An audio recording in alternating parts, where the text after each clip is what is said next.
What's up, guys? I just got back from vacation. And a couple days ago. That's where I've been. That's where I've been. Streaming stuff. That's where I've been. Streaming stuff. That's where I've. So yeah. Jumping into my heart. I don't really know much about King Lemuel, but King Lemuel is relaying to you and I an oracle that his mother relayed to him. So we're really getting the motherly wisdom that was given to King Lemuel, and then King Lemuel is passing it down to us. What we know about King Lemuel briefly is that it's the possibility that King Lemuel could have been a pagan king that submitted himself to God, and now this is the wisdom that we're getting after this pagan king has submitted himself to God. It's a possibility. Verse 1, the words of King Lemuel, an oracle that his mother taught him. Now, verses 2 through 3, there's this theme of adultery and sexual immorality, and there's a warning against the dangers of sexual immorality. What are you doing, my son? What are you doing, son of my womb? What are you doing, son of my vows? Do not give your strength to women, your ways to those who destroy kings. The phrase son of my vows, meaning that he was born after the covenant that was made to her husband. So he is a product of a godly birth. And she says, don't give your strength to women, your ways to those who destroy kings. An excessive sexual interest in women wastes a man's strength, is what Proverbs 2 through 3 says. The practice of sexual immorality and sexual obsession gives away a man's strength in the sense of his spiritual strength, his self-respect, his self-control, his example, and standing in community is all given away and all on the line and sacrificed when they practice sexual immorality and sexual obsession. And King Lemuel is relaying to us what his mother relayed to him. Stay away from it. There's a massive warning. Now, verses 4 through 7 here, again, we have a warning against the danger of alcohol. Now, there's going to be an interesting take here in verses 4 through 7 on alcohol, so we're going to read it together and break it down. I'm going to give you my opinion on what the scriptures are saying. It is not for kings, O Lemuel, it is not for kings to drink wine, or for rulers to take strong drink, lest they drink and forget what has been decreed and pervert the rights of all the afflicted. Give strong drink to the one who is perishing, and wine to those in bitter distress. Let them drink and forget their poverty and remember their misery no more. Okay. So, Proverbs 31 verses 4 through 7 are saying kings and those who lead should avoid drinking alcohol. This is what Proverbs 31 4 through 7 is saying. This idea is repeated 3 times for emphasis through these few verses. And the reason that King Lemuel's mother was saying that that kings and those who are in leadership positions shouldn't drink alcohol, the reason she's telling him this is because the responsibilities of a king and of a leader are so great that it's essential that they be sober-minded and they don't be impaired or have partial judgment or their abilities are messed up in any way, shape, or form because they're drunk. And when we read the Bible, we understand that alcohol isn't a sin, drunkenness is a sin. And I think that there's a lot of wisdom in just flat out not drinking alcohol. Because we read earlier in the Proverbs that alcohol can produce a mockery. It can produce strife and produce anger. So it's not necessarily wrong. And what's she saying? She's saying, you know who deserves a drink? Not kings and those in leadership positions in verses 6 and 7. She goes, give a drink to someone who's in jail, someone who's suffering. Let them numb the pain away. But don't let you, who has wise decisions to make and strength to be had and judgment and sober-mindedness needed, don't take it. She gives an interesting perspective there. Verses 8 and 9, open your mouth for the mute, for the rights of all who are destitute. Open your mouth, judge righteously, defend the rights of the poor and needy. So now she's saying, a wise, godly man or woman will defend the defenseless, defend the speechless, and take up cause for those who can't defend themselves. If we have the opportunity to right a wrong or see that a wrong is punished, we should do so. Speak up for truth. Stand for truth. Now, the moment you guys have all been waiting for, I think. Proverbs 31, back half, verses 10 to close. Now, King Lemuel's mother is telling King Lemuel what a godly woman is. All throughout Proverbs, we've seen both attributes of godly men and women. We've seen a warning against sexual immorality and the adulteress. But now she is speaking to him the attributes of a godly woman. If you want to know, women out there, what a godly man looks like, what to look for when you're dating, look at 1 Timothy 3 and Titus chapter 1.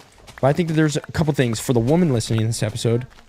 Reflect on the character of the woman who fears the Lord in Proverbs 31 verses 10 through close. Reflect on these. Let's sit and dwell on Did them. you look us Ask up? God to bear these fruits in your heart. And for the man, Sure. listen to this and understand what you should be looking for. Verse 10, an excellent wife who can find. She is far more precious than jewels. Precious gems like rubies in this time are both valuable and rare. And King Lemuel's mom is saying a woman who fears the Lord is valuable and rare. Her worth is greater than what she does.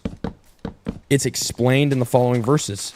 Her value or worth isn't limited to just the things that she does. It's not reduced to the performance of the qualities that we're about to read, okay? Verses 11 and 12. This is the relationship of a woman who fears the Lord with her husband. The heart of her husband trusts in her, and he will have no lack or gain. She does him good and not harm all the days of her life. All the time that we read about a wife in Proverbs 1 through 30, it was about a quarrelsome wife, one that provides strife. But now we're reading about a woman who fears the Lord. This is her husband trusts her. He will have no lack of gain. She does him good and does not harm all the days of her life. A virtuous wife, not only has the trust of her husband, but it's safely given. Meaning that you're not freaking out on the inside. Several proverbs have explained the bad effect of a bad wife. And now we're getting the opposite right here. A virtuous wife does her husband good and not evil, but a quarrelsome wife does evil to the husband. Her goodness and faithful character, the goodness and faithful character of a woman who fears the Lord becomes deeper and greater through the passing years. She does him good and not harm all the days of her life. Verses 13 through 16 here. She seeks wool and flax and works with her willing hands. She is like the ships of the merchant. She brings her food from afar. She rises while it is yet night and provides food for her household and portions for her maidens. She considers a field and buys it. With the fruit of her hands, she plants a vineyard. It's not the resume of a godly woman that we're reading in Proverbs 31. It is lifelike examples and fruit of a godly woman. Okay? These things, these fruits that we're reading in Proverbs 31 of the godly woman aren't burdens because they're naturally coming out of her character because she loves the Lord and is applying wisdom in her life. Do you understand what we're reading here? If you're reading these things and it is a burden to you, check your heart, women. Because Proverbs 31 is telling us that these things will naturally come out of the life of a godly woman.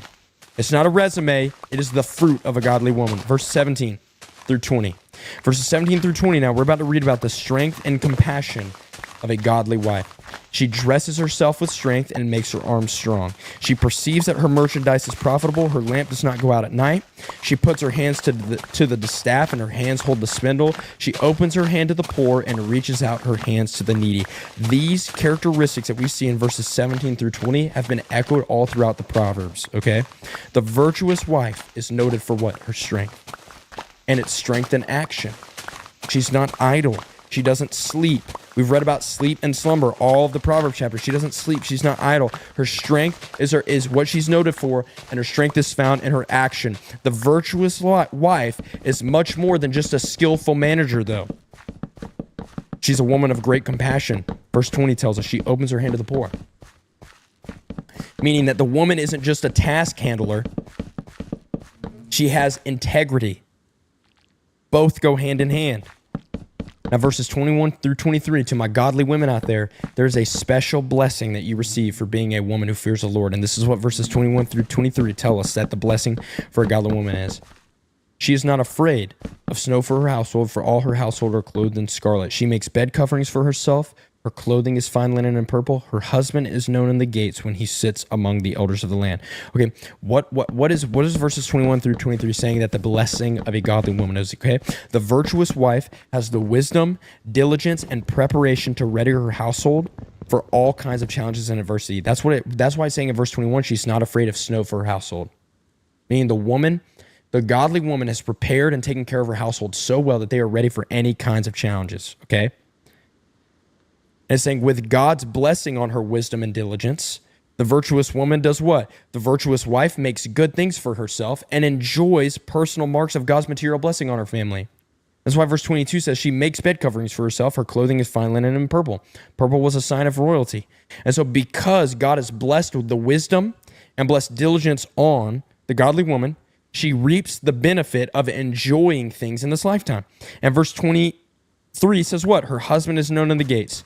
The virtuous wife not only gets to experience physical blessings, but the blessing is on her family as well, meaning that the husband is well respected in the community because this character of the wife is rubbing off on the husband. Submission is mission for the wife. When a godly wife submits to a husband, as we read in 1 Peter, you don't submit to their sin, but when you submit to the husband, it is actually mission that convicts the husband to walk out in uprightness and righteousness, okay? Let's read verses 24 and 25 really quick. She makes linen garments and sells them. She delivers sashes to the merchant. Strength and dignity are her clothing, and she laughs at the time to come. Now, verses 26 through 27 are a reflection of the inner life of the godly woman. You ready?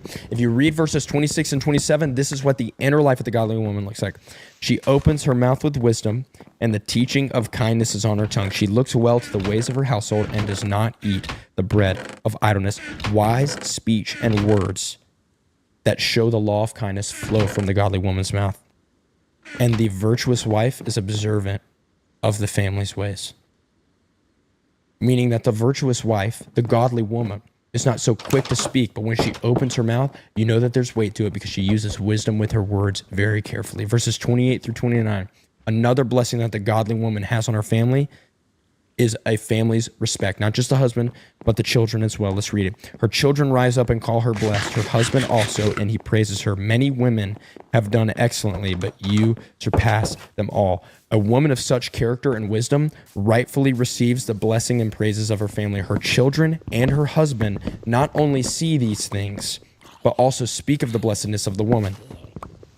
So the children call the wife blessed because the woman of God, because a godly woman is submitted to the Lord, because she walks out the wisdom of God in her life, her children see it and are grateful for it and bless the wife. The husband sees it and blesses the wife, and they respond to her by saying, many women are great, but you are the best of them all, meaning you receive high praise for your character and submission to the Lord and submission to the law of wisdom.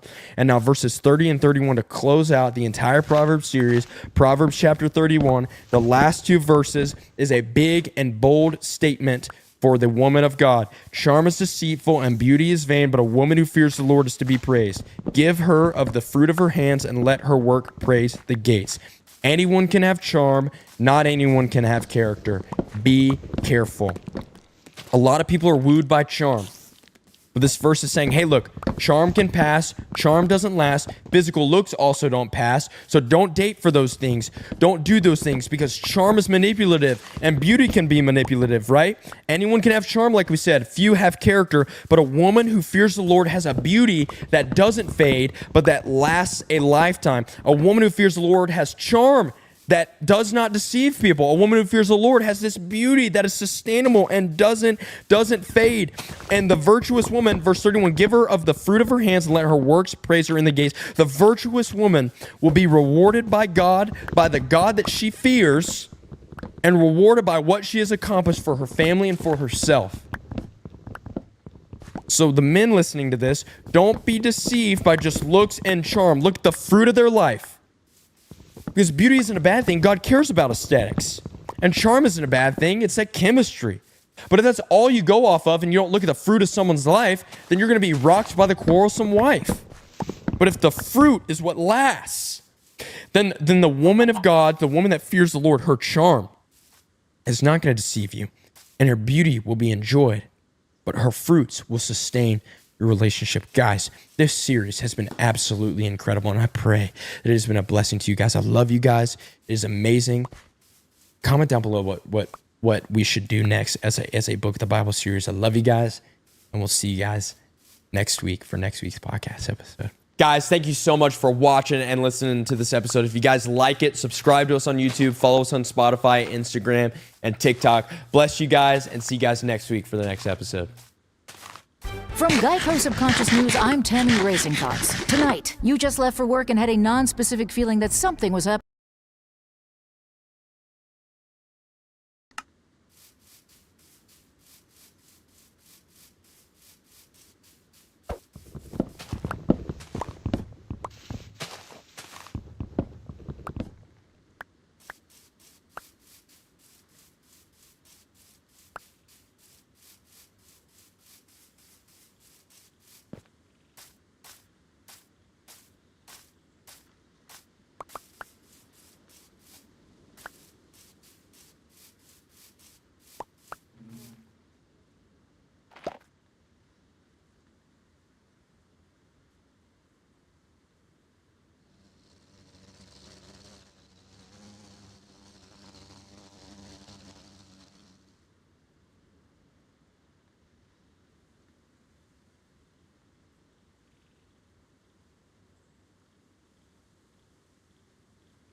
What's up? Trying to hit Unreal.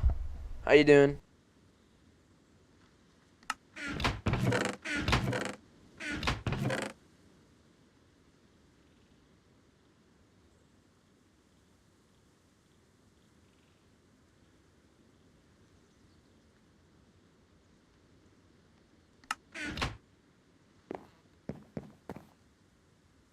I'm pretty good. Just got home from vacation. Yo.